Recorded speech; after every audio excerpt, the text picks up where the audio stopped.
mga leaders dyan, kapag birthday nyo, dapat nandito kayo, ha? So, officially, masasabi ko ang sarili ko ay matanda na. Kasi kukuha na ako ng senior citizens ID by Tuesday or Wednesday.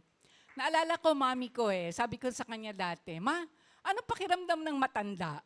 Sabi niya, ganun pa rin, ikaw pa rin yung nandun, kaya lang nagde-deteriorate na yung physical mong kaanyuan. True enough, sabi ko nga kay Papu, nung isang gabi, sabi ko, alam mo yung skin ko, may mga design na ng diamonds. Yung design ng skin ng matanda. At ako ay nakapula ngayon, kasi kahit dominante ako, takot ako sa mga friendships ko dito dahil dinemand nila dapat nakapula daw ako ngayon. Kahit na binila na ako ni pastor ng blouse for my birthday, sabi nila mas takot ako sa kanila kaysa kay pastor. So sinuot ko tong pula kong damit. Ito ay bigay sa akin ng mga taong malalapit sa aking mga puso. At sabi nga nila, ang galing ko daw magtago kasi 5 years na tong damit na to, parang hindi pa nagbabago. Sabi ko, hindi kasi ako mahilig magbestida. Bakit? May kultura kasi. Sa school namin, kapag teacher ka, ang uniform talaga namin, pants. Palagi kami nakapants. Kasi pagka may nagsuntukang mga bata, ready kaming umawat. Pag dadalhin sa emergency, ready kaming magpuyat, sumamat, magbuhat sa kanila. Pero dahil nga, sanay yung mga tao sa school na nakapantalon kami palagi, pag ikaw ay nakabistida, kakaiba ka. Kaya ihanda mo na yung tenga mo mula pagpasok mo pa lang sa gate, sasabihin ng gwardiya kapag ikaw yung nakabistida, Ma'am, bakla ka ngayon? So pati mga bata, ganun, Ma'am, bakla ka ngayon? Oo, bakla ako ngayon. Kaya bakla ako ngayon sa paningin ninyo. So I started the children ministry learning program last 2 weeks ago. And I might as well echo what I taught the children nung mga sandali na yon. So dun sa mga nakapunta na sa bahay namin, we have 2 main doors. Dun sa likod na door, malapit sa kusina, mayroong nakapost doon na regalo kay pastor nung mayroon siyang ikinasal. Ang sabi doon sa post na yon, Psalm 33:20. We wait in hope for the Lord. He is our help and our shield. So malapit sa kitchen kaya lagi kong nababasa. And the key word there is hope. So tayo po ay manalangin muna. Ama, salamat sa sandaling ito na muli mo akong gagamitin upang magbigay ng mensahe. Tulungan mo po ako, Lord, na maihatid ito sa kanila. Bukas ang aming mga tainga, isipan at puso sa lahat ng mga maririnig namin at makakapag-reflect po kami sa buhay namin sa mga sandaling ito. In Jesus' name we pray. Amen. Hope is not sin. Diba? Ito ay nasa puso at isipan lang natin. Sabi nga sa Romans 8:24, but hope that is sin is no hope at all. Who hopes for what they already have? So yung mga bata-batuta dun sa children ministry session namin, tinanong ko sila, ano ba ang gusto ninyong mangyari sa inyong buhay ngayong taon na to? What do you hope for? So karamihan sa kanila hindi alam kung ano yung i-hope nila. Salamat kay Lord. Alam ko naman kasi maayos sa mga buhay ng ating mga anak sa biyaya ng Diyos. Pero may isang bata-batuta doon na nagsabi, I want to be with my grandparents in the US. So that was what she was hoping for. And nung isang araw, kasama ko ang aking best friend for life. Kasi syempre, pareho na kaming retired, pareho ng matanda. So constant visitor ko siya sa bahay. And companion ko siya nowadays. Sabi niya, I hope maging healthy lang tayo palagi para marami pa tayong fellowship time blessing na yun kay Lord. Tapos sabi niya, minsan nga, iniisip ko magtrabaho uli tayo kasi yung pension natin, palaging palabas lang. Yung retirement pay natin, palaging palabas, wala nang papasok. Naawa nga kami sa sarili namin kasi yung vice president ng head office namin, ang retirement niya, pay 500 million pesos. So, nagulat talaga kami. Sabi ko naman sa kanya, wag na best friend, wag na tayong magtrabaho. Tama na yung ilang pong taon na na-stress tayo sa pagmamanage ng school. Kasi nga, nagsara na ang school. So sabi ko sa kanya, meron naman na akong trabaho ngayon. Ako'y official na kasambahay at yaya. So kung naiinip ka sa bahay mo, punta ka dito ting hapon, tulungan mo ako mag-alaga sa ating apo. Anyway, sabi ko, wala naman na tayong pinag-aaral, kanya-kanya na ang ating mga anak, okay na yon sa paglilingkod natin sa Panginoon. Although yung best friend ko na ito, manang yun sa simbahan kaya hindi ko siya ma-invite ngayon dahil busy din siya sa kanyang ministry. So kayo, tanungin ko kayo, what do you hope for? So sa inyo na lang yung mga puso at isipan, something that is not seen, pero alam nyong posibleng mangyari dahil kay Lord. Sa mga nakakaalam sa mga pinagdadaanan namin sa pamilya namin ngayon, alam ninyo, palagay ko kung ano yung hino-hope ko. And every morning, I pray about that. Hindi pa man nangyayari, pero alam ko someday, tutuparin ni Lord yung pinanalangin ko sa Kanya. So sa ating holy and true Christian family, mayroon tayong common hope. Common hope na pang-spiritual.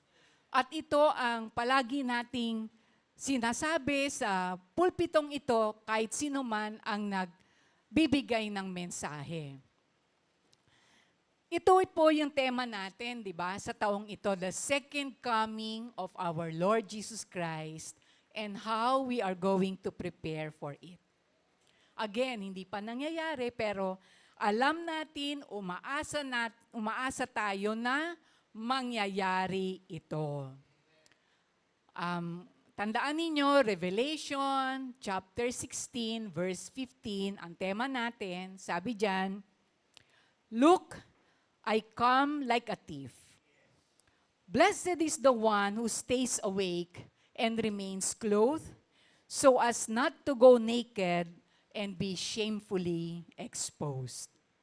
So mapapansin ninyo, ang pagdating ng Panginoon, ang ginamit niyang illustration is a thief. Although, in the study of words, ang thief ay leaning on the negative side. Pero ang ine-emphasize dito ng Panginoon, katulad ng magnanakaw, hindi nyo alam kailan ako dadating. Kasi ang Ama lamang sa langit ang nakakaalam ng muli niyang pagbabalik.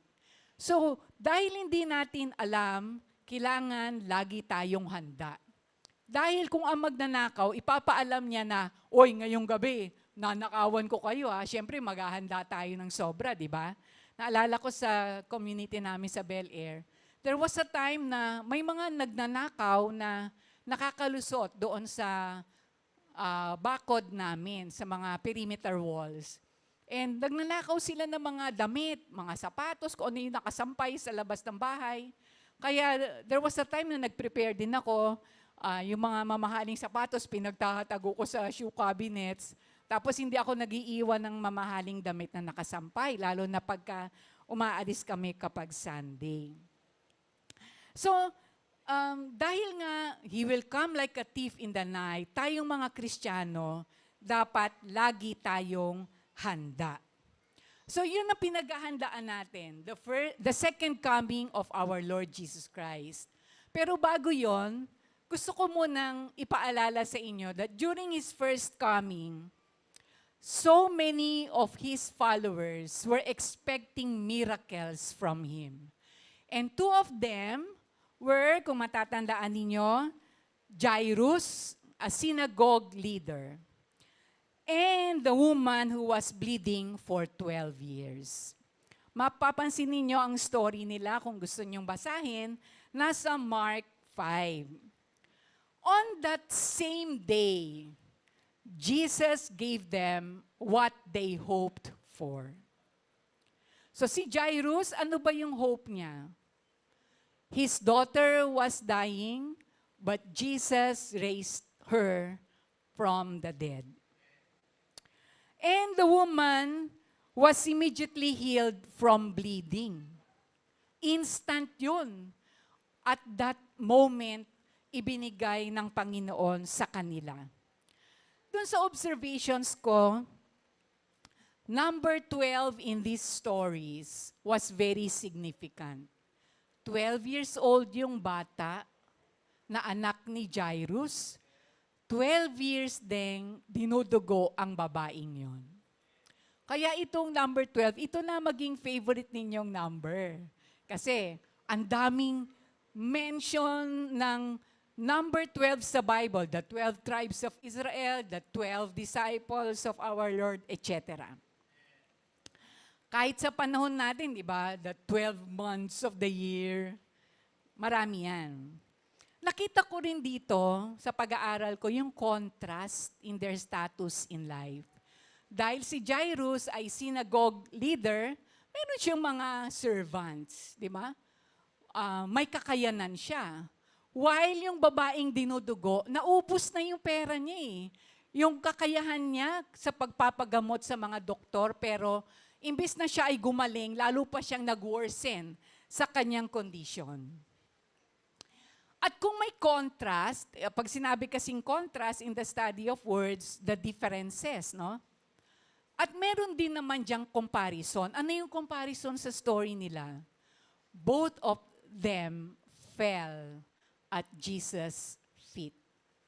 Si Jairus, upon seeing the Lord by the lake, lumuhod siya agad at siya ay nag-request na pagalingin ang kanyang anak na namamatay na. While itong babae na to, when she was immediately healed, siya ay lumuhod sa Panginoon dahil sa takot niya.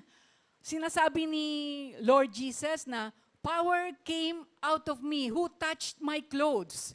So sa takot ng babae, alam niya hindi siya makakaligtas sa Panginoon. Siya ay lumuhod at nagpasalamat sa ginawa ng Panginoon sa kanya.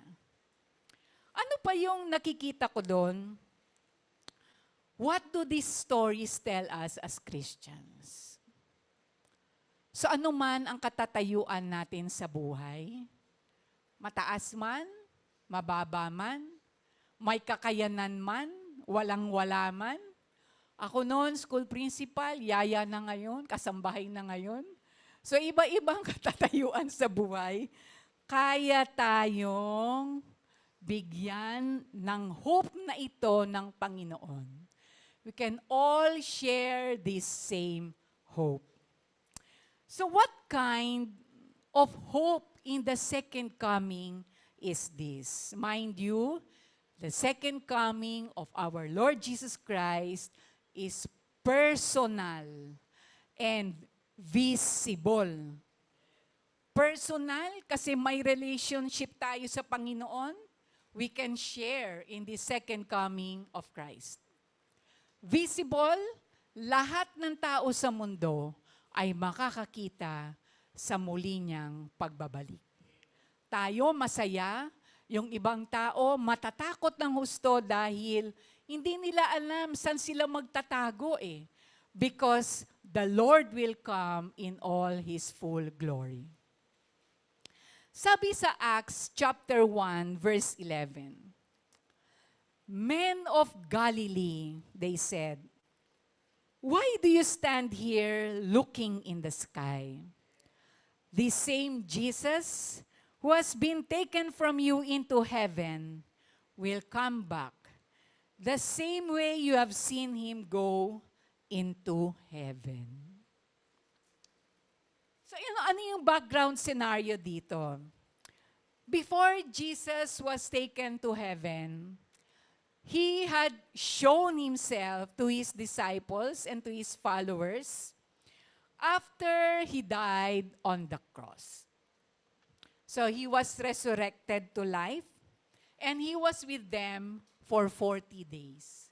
Naalala ko, preach na rin ako, nag-teach na rin ako about the significance of the number 40 in the Bible. Kaya nga, sorry, sad to say, narinig ko na naman sa aking BFF na yung kapatid daw niya hindi na matatakot doon sa kapatid niyang namatay kasi magfo 40 days na. Mawawala na yung espiritu doon sa bahay.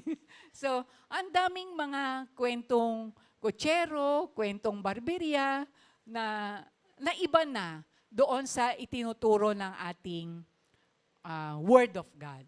So, yung 40 days, nandito si Jesus and He was taken to heaven after that. But before He rose to heaven, He commanded His believers, ang sabi niya dito, you have to become my witnesses by the power of the Holy Spirit.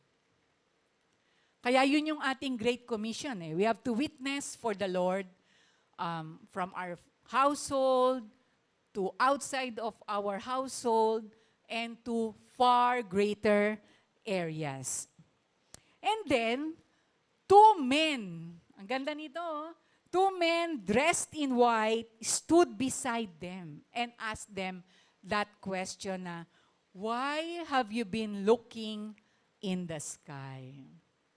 So sa Bible, ang daming parallel stories dyan. So balikan natin yung nangyari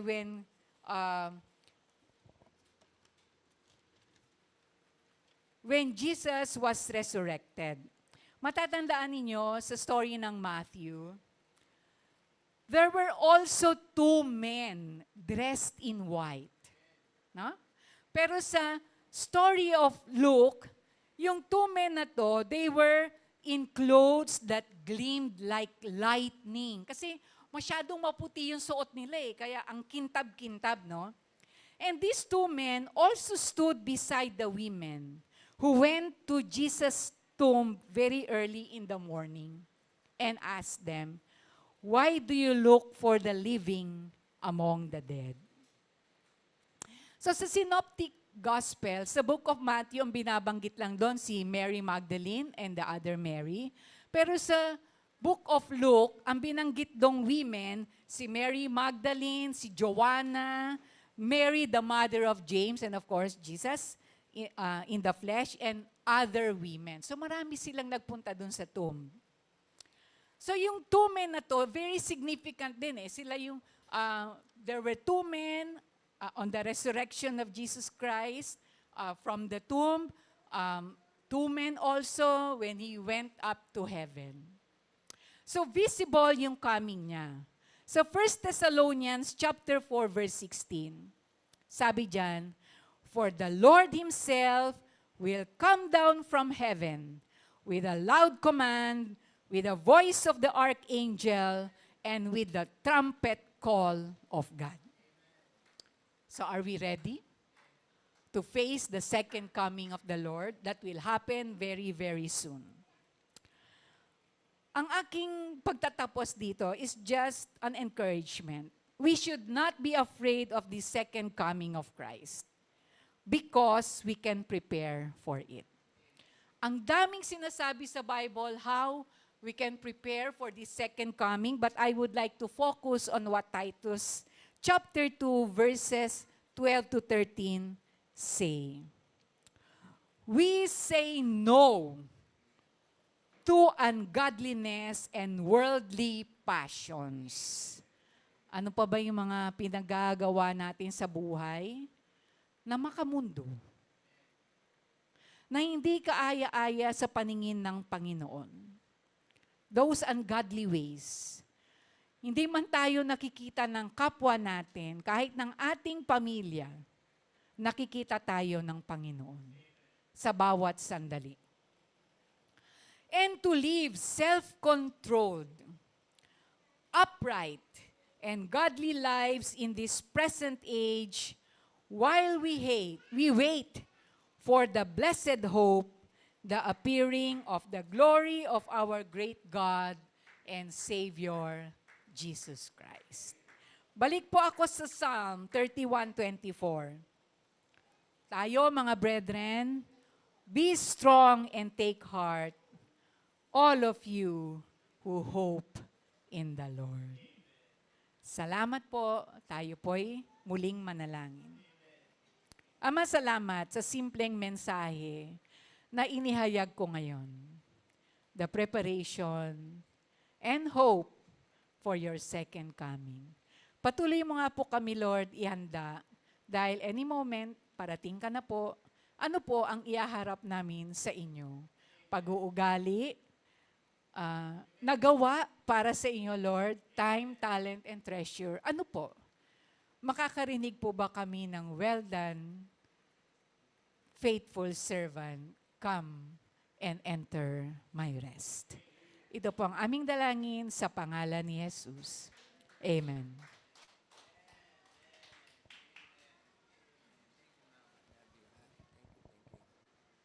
Yun nga po,